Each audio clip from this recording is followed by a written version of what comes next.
ராஜன் தர்பார். இன்றைக்கு விஜய் அவர்கள் வெற்றி பெற்று ஆட்சி அமைத்திருப்பது அதிமுகவில் ஒரு ஆட்டத்தை உண்டாக்கி இருக்கிறது. அதிமுகவே ஆட்டம் கண்டிருக்கிறது. அதை பற்றி என்னுடைய கருத்துக்கள்.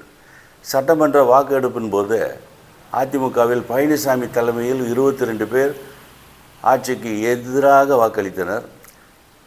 எஸ்பி வேலுமணி மற்றும் சிவி சண்முகம் அவங்க அணியை சேர்ந்த 25 பேர் தாவேக்காவுக்கு ஆதரவாக வாக்களித்திருக்கிறார்கள். இதில் முக்கியமான குழப்பம் என்னவென்றால், இது 2 அணியரும் இவங்கெல்லாம் கொரோடா என்று சொல்லி ஒவ்வொருத்தரை நாமினேட் செஞ்சு சபாநாயகர்கிட்ட கடிதம் கொடுத்துருக்கிறார்கள். ஆனால் சபாநாயகர் இந்த 2 அணியில் எது அதிகாரப்பூர்வ அணி, யார் உண்மையான அதிமுக கொரோடா என்றது அவர் அறிவிக்காது. இதுதான் இன்றைக்கு இவ்வளோ பெரிய குழப்பமாக இருக்கிறது. ஏன்னா கொரோடா சொல்கிறபடி தான் அந்த உறுப்பினர்கள் கேட்க வேண்டும். அப்படி இல்லாட்டி அது கட்சி தாவல் சட்டத்தின் கீழ் தண்டிக்கப்படுவார். ஆனால் இன்றைக்கி ஒரு பெரிய குழப்பமே நடந்திருக்கிறது. ஏனால் யார் உண்மையான கொரோடா என்றது அறிவிக்கப்படவில்லை. இது ஒரு பக்கம் இருக்க, சிவி சண்முகம் தாவேக்காக எதற்காக ஆதரவு தெரிவித்தார் என்று சொல்லும்போது அவர் 10-15 காரணங்கள் சொல்கிறார். 1 மணி நேரம் பேட்டி கொடுக்குறார். அதில் முக்கியமாக பழனிசாமியின் தலைமை சரியில்லை.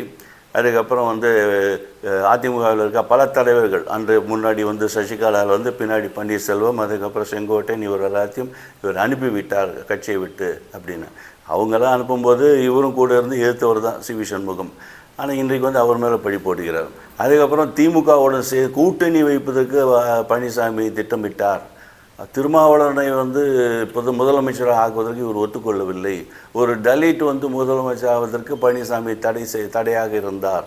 இது போலெல்லாம் ஒரு பழியை தூக்கி பழனிசாமியில் போட்டு கொண்டிருக்கிறார் சிவி சண்முகம். இதுக்கு என்னென்னா, இதெல்லாம் எனக்கு பொறுத்த வரைக்கும் அதிமுகவோட உட்கட்சி விவகாரம். இதை அவங்களுக்குள்ளே உட்காந்து பேசி கட்சிக்குள்ளே பேச வேண்டி அதை முடிவு செய்ய வேண்டியது. இதை எடுத்துக்கொண்டு போய் வெளியில் இதை வெளியில் பேசுறது தவறு. அது மட்டும் இல்லை, சட்டமன்றத்தில் இந்த காரணம் காட்டி அதிமுகவில் பழனிசாமி சரியில்லை என்ற ஒரு காரணத்தை காட்டி நம்பிக்கை வாக்கெடுப்பின் போது விஜய்க்கு ஆதரவாக வாக்களித்தது எந்த விதத்தில் எடுத்துக்கு பொருத்தம் என்று புரியவில்லை. இதெல்லாம் குதிரை பேரம் நடந்ததாகவும் ஏதோ அண்டர்ஸ்டாண்டிங் நடந்ததாகவும் எல்லாம் எதிர்கட்சியினர் குற்றம் சாட்டுவதற்கு இதெல்லாம் வலு சேர்ப்பதாக தெரிகிறது. யார் உண்மையான அதிமுக, என்ன நடக்கப் போகிறது என்றது பொறுத்திருந்து பார்க்கும். ராஜராஜன் வாசன், இந்திய மறுமலர்ச்சி இயக்கம்.